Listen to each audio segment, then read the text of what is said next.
buenas tardes. Gracias por este reencuentro de cada semana aquí en Canal Metro, en este espacio que con Fanny Vega hemos llamado Política, Producción y Trabajo.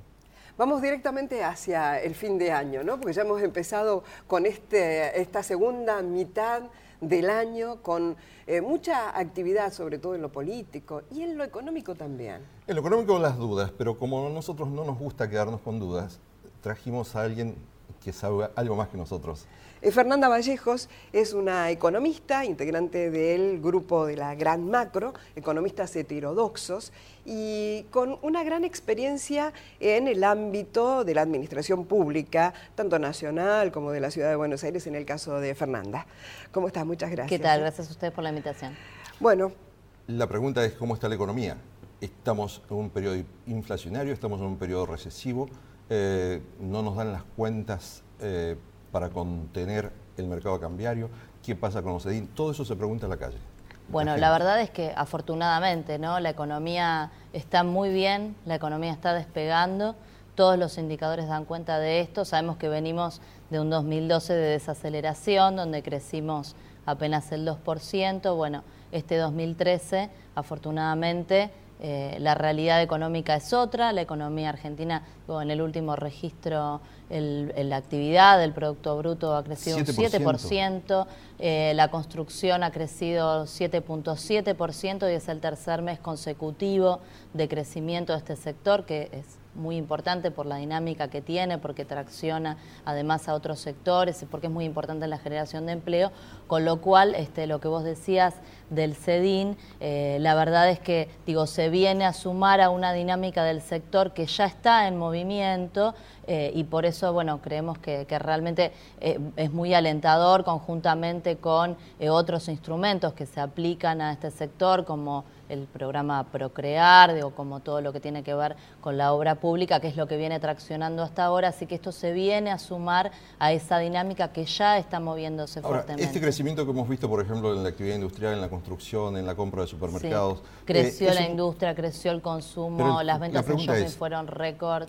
¿Es un pico de crecimiento o eso va a dar como para que el promedio del año sea realmente un promedio de crecimiento razonablemente positivo para la Argentina? Sí, esto, si vemos la evolución en los últimos meses, vemos que la economía va despegando y estamos en una fase ascendente, del ciclo. Creemos que se va a profundizar en los próximos meses porque esta es la dinámica económica, sobre todo porque va a impactar en los próximos meses directamente todo lo que tiene que ver con el cierre de paritarias, con el incremento en las asignaciones universales por hijo, que fue más del 35%, con la actualización de los saberes previsionales que se ajustan por ley, con lo cual, todo eso le va a imprimir una mayor dinámica al consumo, que a su vez, como ya vemos, la inversión está creciendo, y esa atracción, que ejerce el consumo va a determinar que la inversión crezca aún más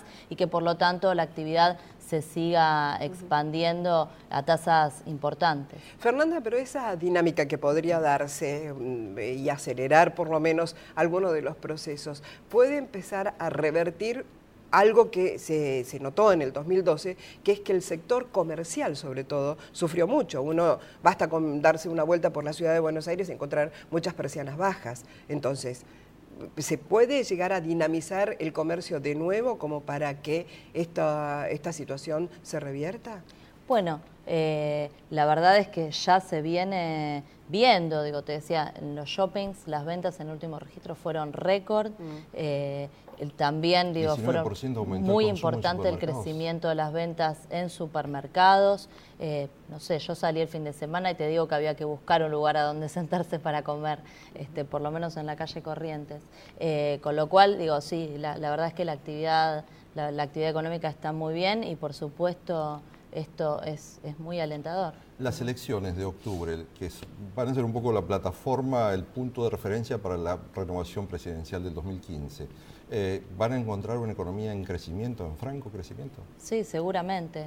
Esto ¿será suficiente para...? Es una tendencia que, como decía antes, va por este sendero de crecimiento. Y la economía en crecimiento, en esta coyuntura política así donde todos los ánimos están un poco encrespados. Bueno, por supuesto que una coyuntura económica favorable, que desde ya no es lo único, ¿no? Porque digo, también hay que romper un poco este mito de que es como subestimar a la ciudadanía, pensar que solamente votamos en función de cómo está la economía. Por supuesto, es un factor importante que pesa a la hora de tomar las decisiones, pero no es el único. Sin lugar a dudas, para el gobierno, que es el que ha sostenido con mucho esfuerzo, es más a contramano de las políticas que se aplican en la mayor parte del mundo hoy por hoy, justamente las políticas públicas que hoy nos permiten tener estos resultados, sin lugar a dudas, creo que es un buen punto de partida, ¿no? Cuando uno va a analizar cuál puede ser el futuro escenario electoral. Y de hecho creo que la oposición comparte, digamos, ese diagnóstico, ¿no? Hace pocos meses el senador Sanz, en un acto de sinceridad extrema para mi gusto, planteaba que su expectativa tenía que ver con que a la economía le vaya mal, bajo el supuesto de que eso implicaba mejores posibilidades para la oposición y un peor escenario para el oficialismo. Hay medios que están concentrados, por ejemplo, estos días en focalizarse sobre el precio del pan, sobre la supuesta falta de trigo. ¿Qué hay de cierto en todo esto? Bueno, a ver, es cierto que tuvimos una cosecha de trigo más baja por condiciones climáticas y también es cierto que el avance de la soja, la expansión de la frontera de la cosecha de soja determina que otras producciones se acoten, ¿no? No pasa solamente con el trigo, pasa con otras producciones regionales como las frutas, hortalizas.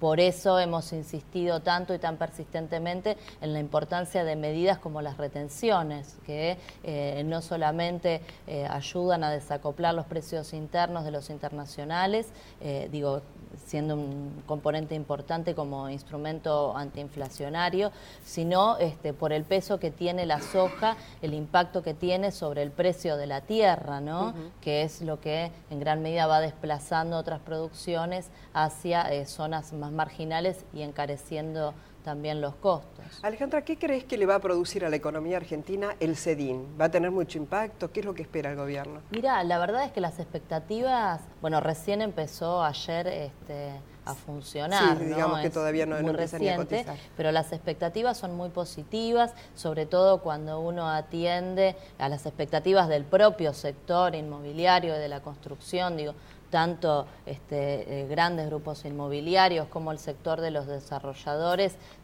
están con mucha expectativa respecto de el funcionamiento que va a tener el CEDIN y su aceptación, y de hecho han manifestado ya públicamente que hay un número importante de reservas y prerreservas pactadas con anterioridad a que el CEDIN estuviera en circulación, así que esto lo vamos a ir viendo a lo largo de este mes y de los meses que siguen mientras dura. Una última pregunta y si podemos responder en 30 segundos. ¿Qué está pasando con las reservas que ayer cerraron en 37.100 millones de dólares?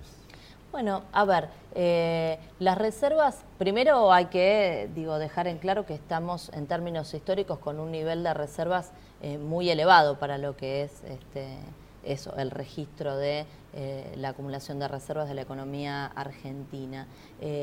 Tampoco se puede analizar la dinámica de reservas al margen de todo lo que sucede alrededor, porque hay que tener en cuenta que en medio de este proceso la Argentina está sosteniendo una fuerte política de desendeudamiento, por ejemplo, ¿no? Y esto es un elemento muy importante que hay que tenerlo en consideración. No solamente por lo cuantitativo que obviamente impacta sobre las reservas, sino hay que mirar los efectos positivos que esta política tiene, que es lo que nos ha permitido no solamente disponer de la libertad, económica, disponer de esos recursos que antes se derivaban al pago de intereses de la deuda, por ejemplo, sino disponer la libertad política de tomar nuestras propias decisiones de política económica que antes se tomaban, condicionados por organismos internacionales, sujetos a los acuerdos que se hacían en función de préstamos y deudas, y que hoy, se toman en el seno del gobierno nacional, y son justamente esas las políticas las que nos permiten sostener, por ejemplo, estos números tan alentadores en la actividad económica, que son los que impactan directamente en la vida cotidiana de la gente. Fernanda Vallejos, muchísimas gracias por estar aquí en Política, Producción y Trabajo. Después de la pausa vamos a abordar el tema político que tal vez a usted se le ha escapado o que los periodistas no descubrieron. Un rostro nuevo en